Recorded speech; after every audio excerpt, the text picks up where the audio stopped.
നമ്മളെല്ലാവരും സ്വകാര്യ ബസ്സുകളിൽ യാത്ര ചെയ്യുന്നവരാണ്. അതുപോലെ തന്നെ നമ്മുടെ എല്ലാവരുടെയും മിക്കവരുടെയും കയ്യിലുള്ളതാണ് മോതിരവും. അങ്ങനെ ബസ്സിൽ യാത്ര ചെയ്യുന്നതിനിടയിൽ അപ്രതീക്ഷിതമായാണ് കൊച്ചിയിലെ മാധ്യമപ്രവർത്തകയായ രാഖി റാസ്തന തൻ്റെ മോതിരവിരൽ നഷ്ടമാവുന്നത്. എങ്ങനെയാണെന്ന് ചോദിക്കാം അപകടം. എങ്ങനെയായിരുന്നു ഈ ഒരു അപകടം നടന്നത്? കോഴിക്കോട് വന്ന് ബസ്സിൽ നിന്ന് ഇറങ്ങുമ്പോൾ നമ്മൾ താഴത്തേക്കൊരു മൂവ്മെൻ്റ് ആണല്ലോ. അപ്പോൾ വളരെ സാവധാനം തന്നെയാണ് ഇറങ്ങിയത്, ധൃതിയൊന്നും ഉണ്ടായിരുന്നില്ല. ഇറങ്ങി മുറ്റത്തേക്ക് അവിടെ താഴെ ഇറങ്ങി സ്റ്റെപ്പ് ചെയ്ത് നിന്ന് കഴിഞ്ഞപ്പോൾ കൈ ഒന്ന് വലിഞ്ഞതായിട്ട്, വെറുതെ മോതിരം എവിടെയോ കൊടുത്തി വലിഞ്ഞു എന്ന് മാത്രം തോന്നുകയാണ്. കൈ ഉയർത്തി നോക്കുമ്പോൾ വിരൽ അവിടെ ഉണ്ടായിരുന്നില്ല. അപ്പം ഞെട്ടിപ്പോയി, ഇത് എവിടെ പോയി എൻ്റെ വിരൽ എന്നുള്ളൊരു തോന്നലായിരുന്നു. തിരിച്ചോടി ബസ്സിലേക്ക് കയറി. ബസ്സിലെവിടെയോ എന്തോ സംഭവിച്ചു എന്നുള്ളൊരു തോന്നൽ. തിരിച്ചോടി ബസ്സിലേക്ക് കയറി നിലത്തൊക്കെ നോക്കി, അവിടെ ഉണ്ടായിരുന്നില്ല. അപ്പോൾ ഈ മോതിരം തൊടുത്തി വലിഞ്ഞ സ്ഥലത്ത് മോതിരവും വിരലും എല്ലാം അവിടെ ഇരിക്കുകയായിരുന്നു. പിന്നെ ഞാനതെടുത്ത് കയ്യിൽ വെച്ച് അവരോട് പറഞ്ഞു എന്നെ ഹോസ്പിറ്റലിൽ എത്തിക്കണമെന്ന് പറഞ്ഞു. അവർ ബസ്സിലേക്ക് കയറാൻ പറഞ്ഞു. ഭാഗ്യത്തിന് അധികം ദൂരെ ഇല്ലാതെ തന്നെ ഹോസ്പിറ്റലിൽ കിട്ടി. അതുകൊണ്ട് ഞാൻ പെട്ടെന്ന് അവിടെ എത്തുകയും എനിക്ക് പെയിൻ കില്ലർ ഇഞ്ചെക്ഷൻസ്, പെയിൻ ഇതിനകത്ത് വന്നു കഴിഞ്ഞാൽ നമുക്ക് അസഹനീയമായിരിക്കും. കാരണം അത്രയ്ക്കും വലിഞ്ഞ് പറഞ്ഞ് അത് പോയതല്ലേ. അപ്പോൾ അവർ ഡോക്ടേഴ്സ് പറഞ്ഞ പ്രകാരം പെയിൻ ഇഞ്ചെക്ഷൻസ് എടുത്തു. ഇതിനെക്കുറിച്ച് ഡോക്ടർമാരെന്താണ് പറയുന്നത്?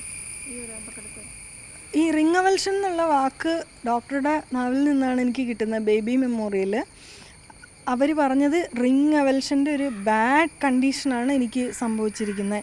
ചില റിംഗ് അവൽഷൻ വരുമ്പം ചിലപ്പം തിരിച്ച് പിടിപ്പിക്കാൻ പറ്റുമായിരിക്കാം, അത് കൃത്യമായി അറിയില്ല. സാധാരണഗതിക്ക് മുറിഞ്ഞ പോലെയുള്ള വിരലുകൾ. അപ്പോൾ അതിൻ്റെ ടെൻഡോൺസ്, ഞരമ്പുകളെല്ലാം അവിടെ തന്നെ ഉണ്ടാവും. ആ മുറിവുണ്ടായി എന്ന് മാത്രമേ ഉള്ളൂ. അങ്ങനെയുള്ളതാണ് തിരിച്ച് പിടിപ്പിക്കാൻ സാധിക്കുന്നത്. ഇത് ടെൻഡോണൊക്കെ വലിഞ്ഞ് പൊട്ടി വല്ലാതെ അങ്ങ് ആയിപ്പോയി. അപ്പോഴത്തേക്കും തന്നെ അത് ക്രഷായ പോലെ അതിൻ്റെ മിക്കവാറും ഭാഗം, നഖത്തിൻ്റെ ഭാഗം മാത്രമേ നിൽക്കുന്നുണ്ടായിരുന്നുള്ളൂ. അതുകൊണ്ടാണ് എനിക്ക് ആംബ്യൂട്ടേറ്റ് ചെയ്യേണ്ടി വന്നത്. റിംഗ് അവൽഷൻ കേസുകളിൽ കൂടുതലും ആംബ്യൂട്ടേഷൻ തന്നെയാണ് വരുന്നതെന്ന് തോന്നുന്നു. അത് എനിക്ക് കൂടുതലായിട്ട് പറഞ്ഞു തന്നത് ഡോക്ടർ ജയകുമാറാണ്. കാരണം ഇത്രയും വന്നു ഉടനെ തുന്നിച്ചേർക്കാൻ പറ്റില്ല എന്ന് വന്നു കഴിഞ്ഞപ്പോൾ എനിക്ക് കോഴിക്കോട് വിടണം എന്നായി. കാരണം എൻ്റെ ആളല്ലല്ലോ ഇവിടെയാണ്. അവിടെ എനിക്കൊരു ബൈസ്റ്റാൻഡർ ഇല്ല.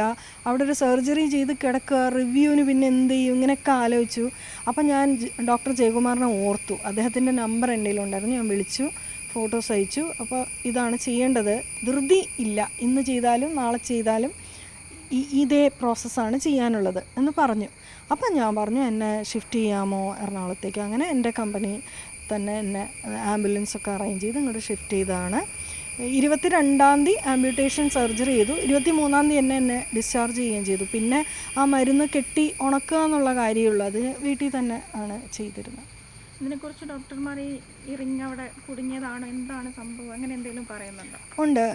ഡോക്ടർ ജയകുമാറാണ് എൻ്റെ അടുത്ത് പറഞ്ഞ് ഇതിനെക്കുറിച്ച് എഴുതണം കേട്ടോ, പലർക്കും സംഭവിക്കുന്നുണ്ടെന്ന്. അപ്പോഴാണ് എനിക്ക് അതെയോ ഞാൻ ആദ്യമായിട്ട് കേൾക്കുക, അതുപോലെ ആരും കേട്ടിട്ടുണ്ടാവില്ല എന്നെനിക്ക് തോന്നി. ഡോക്ടേഴ്സിനെ അറിയാമായിരിക്കും, അവർ ഇത്തരം ഒരുപാട് കേസസ് കാണുന്നല്ലേ. അവർ ചിലപ്പം ഇതിനെക്കുറിച്ചെല്ലാം പ്ലാറ്റ്ഫോംസിൽ പറഞ്ഞോളണമെന്നും ഇല്ലല്ലോ. അതുകൊണ്ട് ഈ ബസ്സിൻ്റെ ഡിസൈൻ ഇങ്ങനെയുണ്ട്, ബസ്സിൽ തന്നെ ഇത് സംഭവിക്കുന്നുണ്ട് പലർക്കും, അല്ലാതെയും ഉണ്ട് എന്നുള്ളത് ഡോക്ടർ പറഞ്ഞു. അങ്ങനെയാണ് ഞാൻ എന്നാൽ ഫേസ്ബുക്കിൽ എഴുതിയിടാം, അപ്പോൾ അത്രയും ആൾക്കാർക്ക് അറിയുമല്ലോ എന്ന് ആലോചിച്ചത്. അപ്പോൾ ബസ്സിൽ തന്നെ നിരവധി കേസുകളാണ് ഇങ്ങനെ സംഭവിച്ചുകൊണ്ടിരിക്കുന്നത്. അപ്പോൾ എല്ലാവരും ജാഗ്രത പുലർത്തണം എന്ന് തന്നെയാണ് ഈ ഒരു അവസ്ഥയിലൂടെ നമുക്ക് മനസ്സിലാക്കാൻ വേണ്ടി സാധിക്കുന്നത്. ക്യാമറമാൻ അനന്തുവിനൊപ്പം ആര്യ വിനോദ്, കൊച്ചി.